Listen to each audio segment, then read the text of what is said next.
मेरा नाम अदील इम्तियाज़ है और हम studio.code.org इस वेबसाइट से कोडिंग का कोर्स 2 कर रहे थे, जिसमें हम बच्चों को जो कि 6 साल से 18 साल के बीच में हैं उनको कोडिंग सिखा रहे हैं। तो हम अब पहुंच चुके हैं स्टेज 9 पर और अब हम शुरू करेंगे रिले प्रोग्रामिंग। रिले प्रोग्रामिंग क्या होती है? रिले प्रोग्रामिंग, आप जब भी कोई कोड लिखते हैं, कोई प्रोग्राम लिखते हैं, तो उसमें कुछ गलतियाँ होती हैं। अब उन गलतियों को निकाला कैसे जाए, ठीक कैसे किया जाए, उसके लिए हम मुख्तलिफ़ टेक्निक्स यूज़ करते हैं और उन टेक्निक्स को हम डीबगिंग या प्रोग्राम ठीक करने वाली टेक्निक्स कहते हैं। डीबग करना, डीबग का मतलब ये है कि उसमें से मुख्तलिफ़ बग्स निकालना या उसमें से मुख्तलिफ़ गलतियाँ निकालना।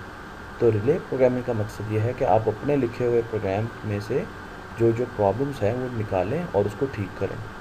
तो इसके लिए सबसे पहले जो ये चैप्टर शुरू होता है रिले प्रोग्रामिंग का, वो एक वीडियो से शुरू होता है। आप ये वीडियो देखें, जबकि मैं इसको देख चुका हूँ तो मैं इसको फॉरवर्ड कर देता हूँ। उसके बाद हम पहले स्टेज 9 के लेवल 1 पर आ जाएंगे और वहाँ पर हमें एक क्वेश्चन आएगा और ये क्वेश्चन मल्टीपल चॉइस है और इसमें कहा गया है कि ये एक ग्राफ पेपर है। हम ग्राफ पेपर की प्रोग्रामिंग पहले कर चुके हैं और आपके पास 3 प्रोग्राम्स हैं, पहला प्रोग्राम, दूसरा, तीसरा। ये सेट ऑफ इंस्ट्रक्शंस है जिसको हम प्रोग्राम कहते हैं। तो वो कौन सा प्रोग्राम है जिसको हम अगर चलाएं तो वो ये ग्राफ पेपर नहीं बनाता? वो कौन सा प्रोग्राम है जो ये ग्राफ पेपर नहीं बनाता? तो हम सबसे पहले पहला प्रोग्राम देखते हैं। अगर आप देखें तो हमें याद है कि जो हमारा जिगली एरो था उसका मतलब था कि फिल करें, आप कलर फिल करें ब्लैक। तो अगर हम यहाँ से स्टार्ट करें जिगली एरो तो वो इस पर कलर फिल कर देगा।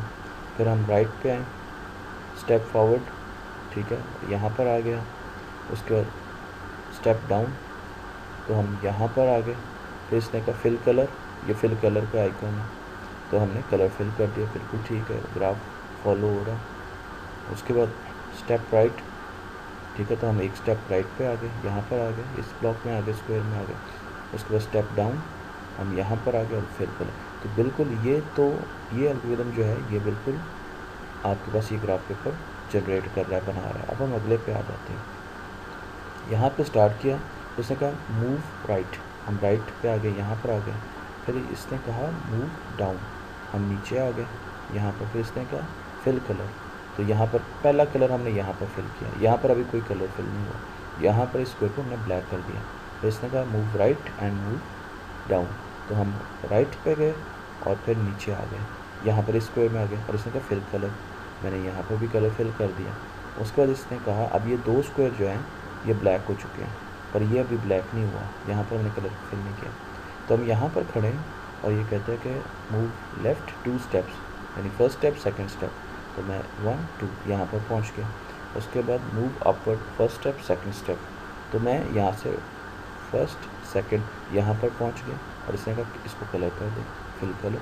तो बिल्कुल यही हमारे पास ग्राफ पेपर जनरेट हो गया। तो ये भी बिल्कुल वही कोड है जो काम कर रहा है, जो ऊपर वाला कोड कर रहा है, पर सिर्फ ये कि इसमें इंस्ट्रक्शंस ज़्यादा हैं और ये एक अच्छा कोड नहीं है, क्योंकि काम दोनों एक ही कर रहे हैं। तो जो कम इंस्ट्रक्शंस वाला कोड होगा वो ज़्यादा अच्छा होगा। अब हम आखिरी कोड की तरफ चलते हैं। इसमें है स्टार्ट पे फिल कलर, तो यहाँ पर हमने कलर फिल कर दिया। तो इसने कहा मूव फॉरवर्ड, मूव राइट, हम यहाँ पर आ गए, स्क्वायर में आ गए। मूव डाउन, हम यहाँ पर आ गए। तो इसने कहा कि फिल कलर, मैंने यहाँ पर कलर फिल कर दिया। अब यहाँ पर भी कलर फिल हो गया, ब्लैक कलर, और यहाँ पर भी ब्लैक कलर हो गया। इसने कहा मूव राइट, मैं यहाँ पर आ गया फर्स्ट स्टेप। मूव डाउन, मैं यहाँ पर आ गया, मूव डाउन। मूव लेफ़्ट, मैं यहाँ पर आ गया लेफ़्ट। और फिर इसने कहा फिल कलर, तो यहाँ पर तो मुझे कलर नहीं करना, मुझे तो यहाँ पर कलर करना था। तो ये कोड तो इस ग्राफ पेपर को जनरेट नहीं करेगा। तो हमने इस कोड को सिलेक्ट करना है, क्योंकि ये वो कोड है जिसकी आउटकम, जिसका रिज़ल्ट ये ग्राफ पेपर नहीं होगा। ये कोड ये ग्राफ पेपर नहीं बनाएगा और इसको मैं सबमिट कर दूँगा। तो जैसे मैं इसको सबमिट कराऊंगा तो ये हमारा आंसर जो है वो ठीक हो गया।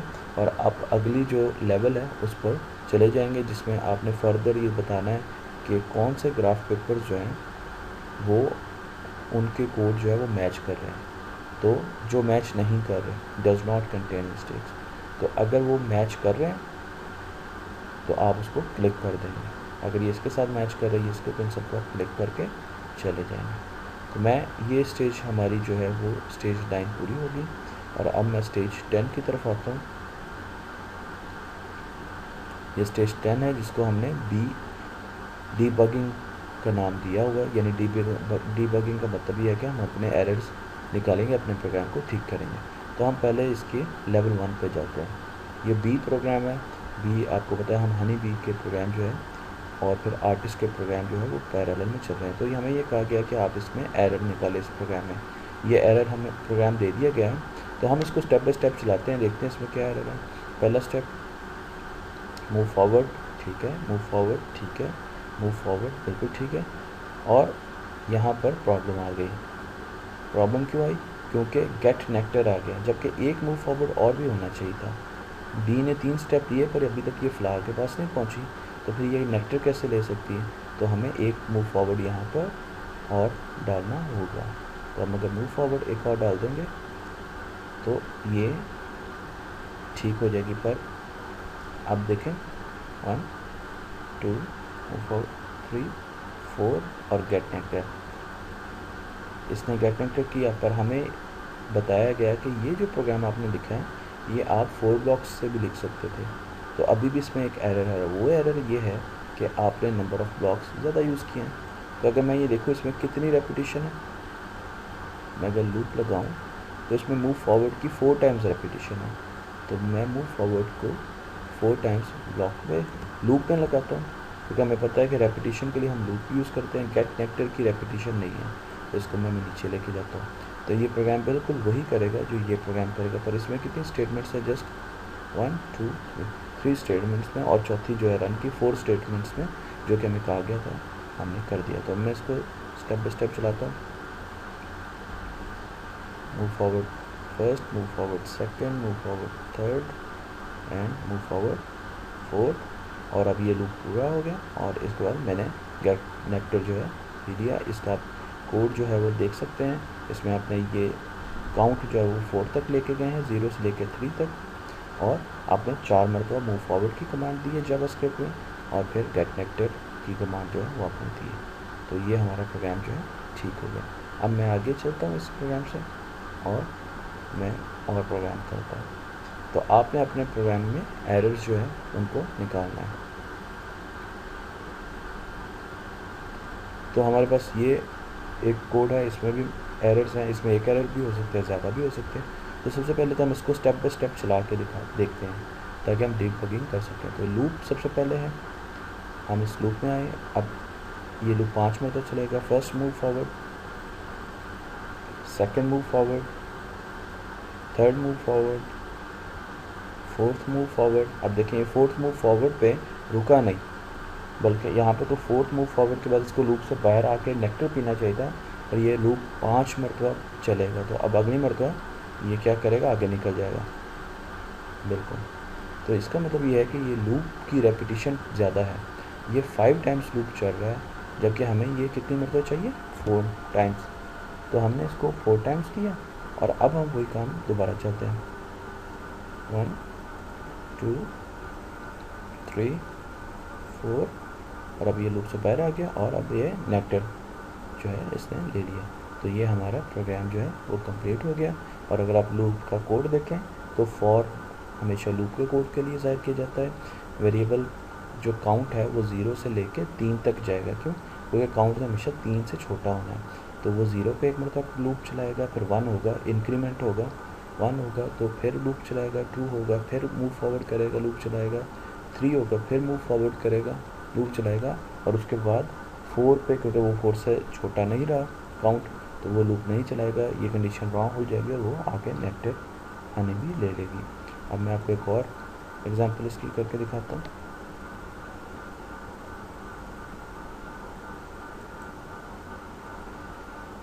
अब हम स्टेज जो है 10 की लेवल 8 पे आ गए हैं, और इसमें अगर हम ये देखें तो एक हनी बी ने 3 फ्लावर से नेक्टर जो है उसको लेना है। तो हम पहले इसको स्टेप बाय स्टेप चला के दिखाते देखते हैं। लूप जो है वो 3 मरतबा लगी हुई है, रेपिटेशन 3 मरतबा होगी, और उसमें आगे हम देखते हैं क्या होता है। तो फर्स्ट टाइम हम लूप में मूव फॉरवर्ड, अब मूव फॉरवर्ड के बाद इसको क्या करना चाहिए? नेक्टर लेना चाहिए। पर क्या होगा कि लूप में अगली जो कमांड है वो तो मूव फॉरवर्ड की है, यहाँ पे तो गेट नेक्टर की कमांड होनी चाहिए, तो यहाँ पर एक गलती हमें नज़र आई, मूव फॉरवर्ड, फिर मूव फॉरवर्ड और आखिर में गेट नेक्टर, तो बीच में गेट नेक्टर होना चाहिए था, जिसकी वजह से ये जो है हमने इसमें मिस्टेक की। पर एक और चीज़ भी अगर आप देखें, अब मैं इसको आगे चलाता हूँ तो ये दूसरी मरतबा भी चलेगा, तो हमारे पास ये कमांड जो है ये ठीक नहीं है। अगर इसको मैं ये करने के बजाय मैं सिंपल 2 मूव फॉरवर्ड जो है इनको मैं ख़त्म कर दूँ, क्योंकि हमने करना क्या है,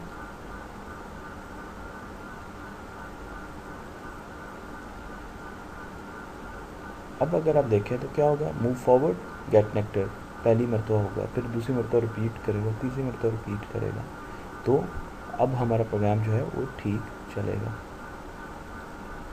मूव फॉरवर्ड पहली मरतबा लूप चला, गेट नेक्टर, तो क्या हुआ आपका वो गेट नेक्टर लेके उसने 0 छोड़ दिया पीछे। मूव फॉरवर्ड दोबारा कमांड चलेगी, get nectar, move forward get nectar, तो आपने अपना प्रोग्राम जो है वो बिल्कुल ठीक कर दिया।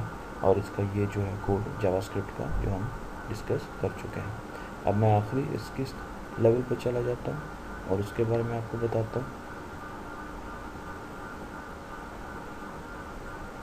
अच्छा जी, इसमें हमने क्या करना है कि हमने दोबारा तमाम एरर्स जो हैं उनको देखना है, और काफ़ी ज़रा मुश्किल लूप है, पर आपने इससे घबराना नहीं है। और अब हम देखते हैं स्टेप बाय स्टेप, हम चलते हैं और देखते हैं कि क्या होगा।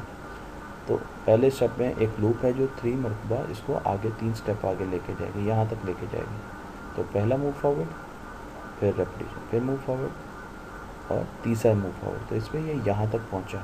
और अब ये टर्न राइट हो जाएगा, वैसे तो इसको आगे जाना चाहिए था और फिर टर्न लेफ़्ट होना चाहिए था, पर यहाँ पर जो कोड लिखा हुआ है उसमें इसने इसको टर्न राइट किया, जो कि गलती है, और मूव फॉरवर्ड किया। अच्छा जी, अब ये सारा कोड फिर गलत, अब यहाँ पे ये नेक्टर पीना शुरू कर देगा। तो इसका जो ये वाला हिस्सा है इसमें प्रॉब्लम है कि इसको यहाँ पर एक और मूव फॉरवर्ड लगाना चाहिए था, बल्कि इसको ये मैं एक और क्यों लगाऊँ, इसको अगर मैं 4 टाइम्स कर दूँ, तो अब अगर आप ये देखें और मैं इसको ये एरर बीच में रहने देता हूँ, तो अब क्या होगा कि ये 1 2 3 4, अब ये यहाँ तक पहुँच गया, पर अब आगे क्या होगा, ये राइट टर्न कर देगा, इसको लेफ़्ट करना चाहिए था। तो इस स्टेटमेंट में भी मिस्टेक है, इसको मैं अब ठीक करता हूँ, मैं यहाँ पर टर्न लेफ़्ट कर देता हूँ, ठीक है जी। और अब मैं दोबारा इस प्रोग्राम को चलाता हूँ, तो move forward move forward move forward move forward और उसको टर्न लेफ़्ट और फिर एक मूव फॉरवर्ड और फिर 5 मरतबा गेट नेक्टर, 1 2 3 4 और ये 5। तो ये आपका कोड जो है वो कंप्लीट हो गया। और अगर आप अपना कोड देखें तो जावास्क्रिप्ट का, तो उसमें आपने एक लूप लगाई और उसको 0 से 3 तक चलाया, यानी 4 मरतबा चलाया।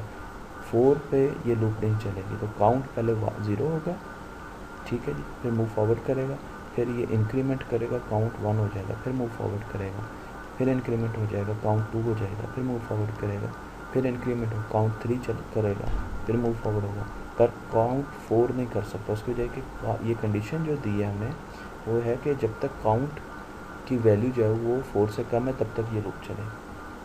तो काउंट अगर 4 है तो 4 से कम नहीं हो सकता, तो ये स्टेटमेंट ठीक नहीं होती, वो लूप से बाहर आ जाएगा, लेफ़्ट जाएगा, फिर मूव फॉरवर्ड होगा और फिर अगली जो लूप है उसको 0 से 4 तक चलाएगा, ये 0 से 4 तक चलाएगा और उसमें 0 से 4 तक उसमें गेट नेक्टर जो है वो नेक्टर लेगा 5 मरतबा। तो यहाँ पर हमारा जो डीबगिंग का पहला सेशन है वो ख़त्म हो जाता है।